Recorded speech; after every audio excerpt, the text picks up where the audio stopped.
This is Scott the Fix-It Guy. Our goal with our videos is to empower you to be able to do the repairs on your own and save a whole lot of money and also get that great feeling of having fixed it by yourself. Today we have a really good type of dryer, Maytag old style dryer that is no longer able to really spin, so the motor is just worn out. So we're going to be replacing the motor.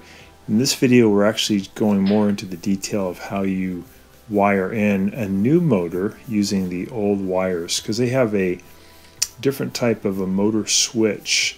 The old motor switch and the new motor switch are a little bit different.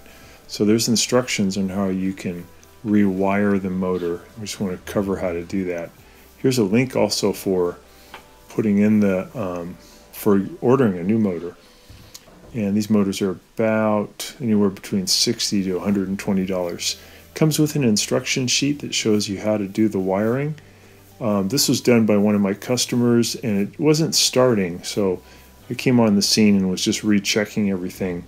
What I found out is just one of the wires was slightly off. It was needed to move over just about a 1/16 of an inch onto a different terminal. So I took pictures of the existing wiring so I could get a better look with my camera. And then we have a picture here of what it looks like, how it was wired.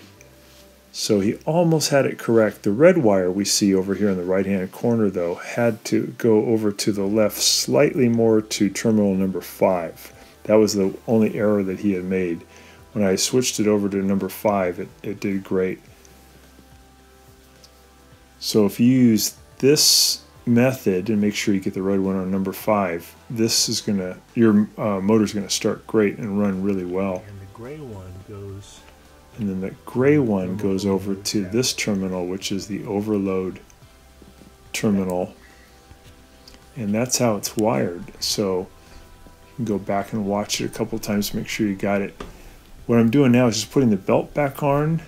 And what I do is I put the belt over the tumbler, I put the tumbler into the dryer, but then I move the tumbler away from the back wall by about a foot so I can get some good view of what I'm doing. And I go ahead and put the belt around the idler wheel. And this is just kind of a interesting way of how you can put the belt back on these old style Maytag dryers. And then once you have the belt on the idler wheel and over the motor pulley, then you can go ahead and push the tumbler back toward the back of the dryer so it sits onto the wheels. The belt here needs to be pushed back a little bit too. It's starting to slide away from the tumbler. I'm pushing the tumbler toward the back and I'm getting the belt to go over that lip.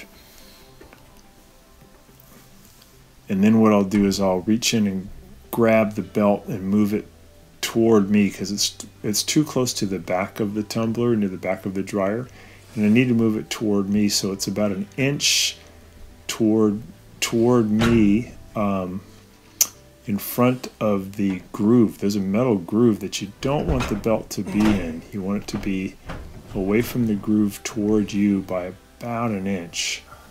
So I'm going to reach in and do that. And that's how you would rewire these old Maytag dryers and give them some new life with a new motor. This is the new modern motor that goes in and fixes the older Maytag gas dryer. Thanks so much for watching.